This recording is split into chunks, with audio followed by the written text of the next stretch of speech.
From Geppetto Studios in New Freedom, Pennsylvania, welcome to the Cosmic Geppetto Podcast, your home for inclusive, positive geek culture, where we talk about movies, comics, music, books, and whatever else we feel like. Please welcome your host. This episode was recorded at 7 a.m., so there's a chance he's sober. Brad Mendenhall.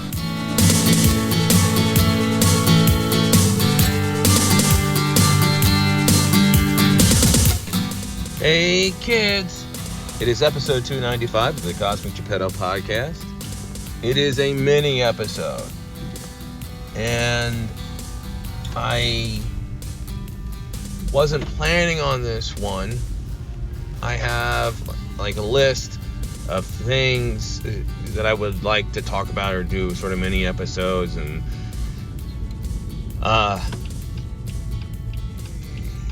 basically, it's got to be something that I feel I can talk about while driving home after dropping my kid off at school. And this wasn't one I was expecting to do, but this morning, I saw the news that Emmy-winning actor Andre Braugher passed away. He was 61 years old. Left behind a wife and 3 children, and Braugher is an excellent actor who starred in several shows. The shows he starred in I don't think any of them really caught on, the ones where he was a star. I think his breakthrough role, a couple of arguments can be made for what his breakthrough role was. He did an excellent job in the movie Glory, and Glory had Matthew Broderick and Denzel Washington were the name actors. And to people unfamiliar, Glory was a movie, a Civil War drama about a all-black Union battalion. It was a good movie. It got some Oscar consideration. I think it got some Oscar wins. It was a young Denzel Washington who was an amazing performer. Just young Denzel Washington. Matthew Broderick was horribly miscast as the leader of the battalion because it's Matthew Broderick, and we all like Matthew Broderick. He was Ferris Bueller, and he's done some good work in other movies and TV and Broadway, but he's not exactly the first person you think of as a Civil War battalion leader. And perhaps that's what they were going for, where they didn't want Tom Berenger, Chris Christopherson. I'm thinking of guys who, especially around that era, would have an instant aura of leadership. John Wayne. And they wanted somebody who was, and he was portrayed as somebody who was a bit cowardly early in the movie, but then became the leader that he needed to be. That was Matthew Broderick. Andre Braugher was an educated, free black man who had an existing friendship with Matthew Broderick's character, who joined the battalion, and he wasn't a natural fighter, or he wasn't a tough guy. He was an educated man. And you sort of saw him become a good soldier by the end of it. And he was so compelling and so different than what we saw him later, because he then received a lot of notice, an Emmy win for playing the character Frank in Homicide: Life in the Street. And Homicide: Life in the Street, an amazing show that I think is a little bit forgotten. It came out around the same time as Law and Order, and it's easy to forget because now we think of Law and Order as SVU and that show that's on like deep cable channels all the time when the cable stations don't have anything else to show.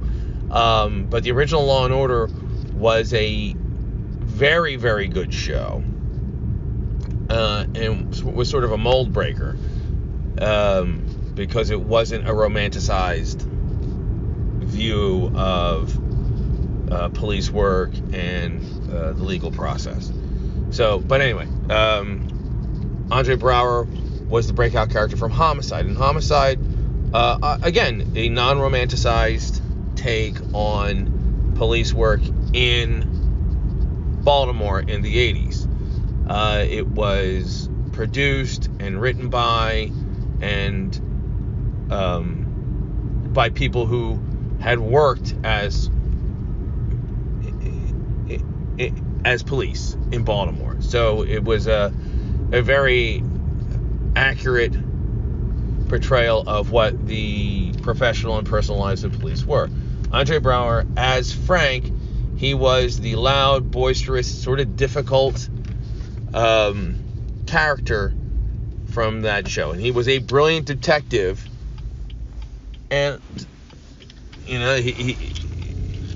he was very good in the interview room. He was the person that you put in the room with the suspect, and he would break them down, and he would get to confession, and he would get to the truth. But he was not he wasn't an action star. He wasn't he was presented as not a particularly good shot, where they showed him at the gun range, and he passed the gun exam, but just passed. He wasn't,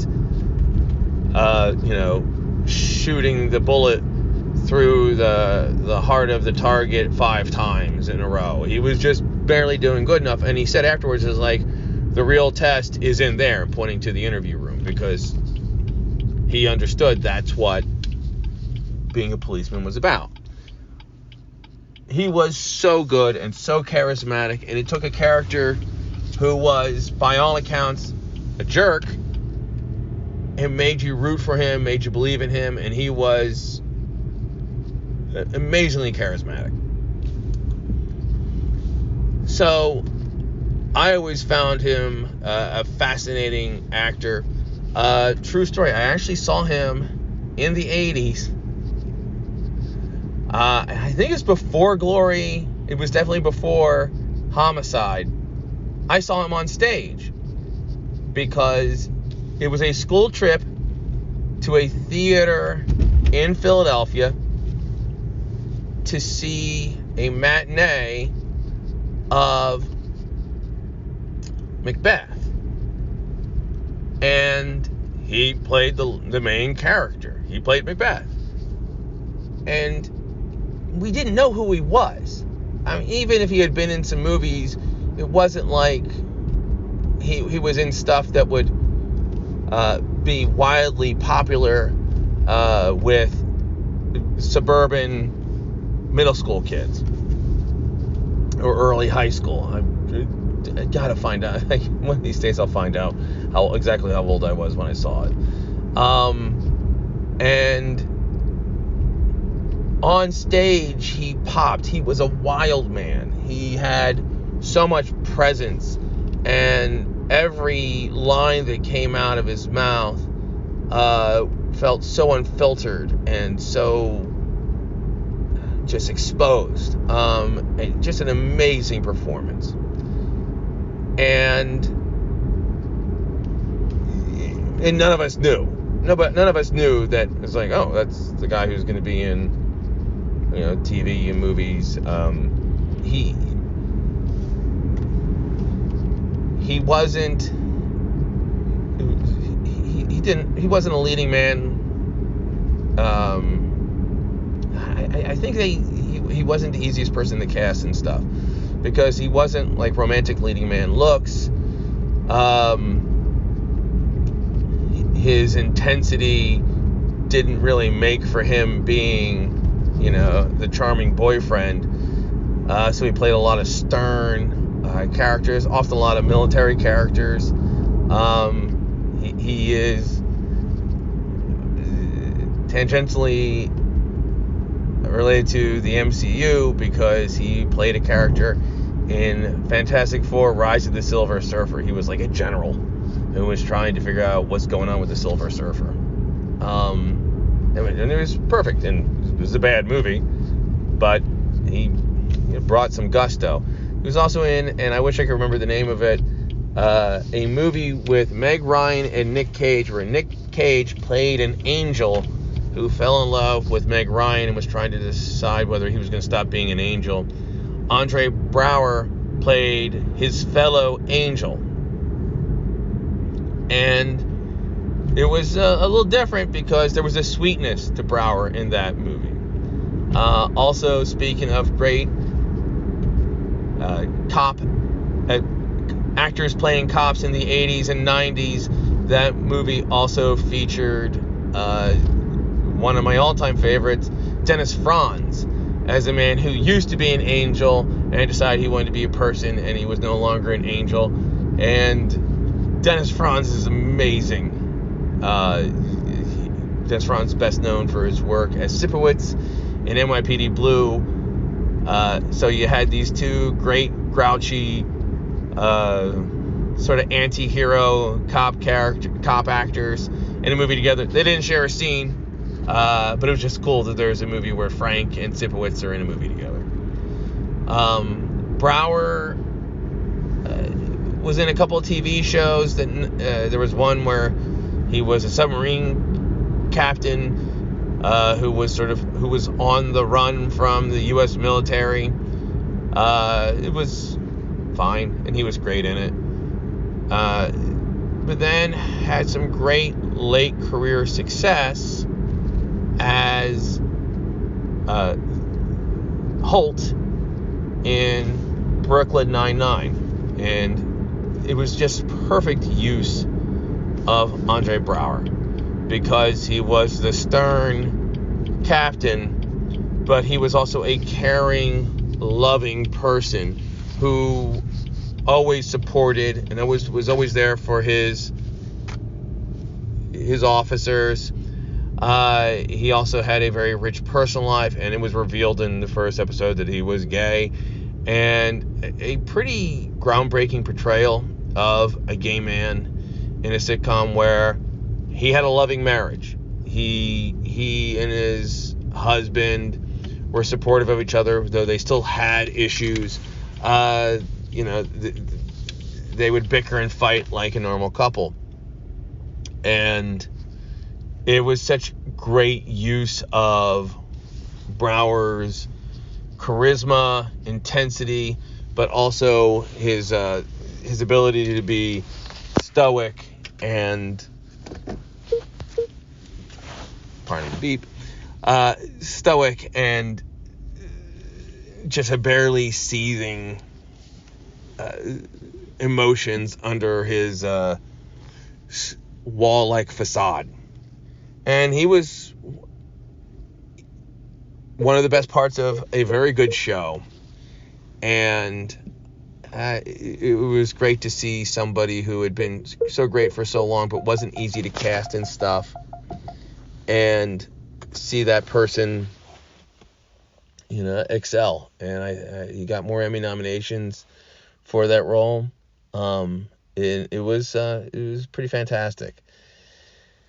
And he is no longer with us, and it's heartbreaking. And 61 feels so young, and there were so many great roles and so much great work he still had to do. So it's just something I felt I needed to talk about, this amazing career that I've watched, and an actor I followed for literally decades before I even knew who he was. So on that sad note, I hope everybody, I recommend everyone check out Brooklyn Nine-Nine, check out episodes of Homicide: Life on the Street. I'm not going to say watch the second Fantastic Four because it was bad, but that's something you should do. And until next time, as Jarf likes to say, see you in the funny pages.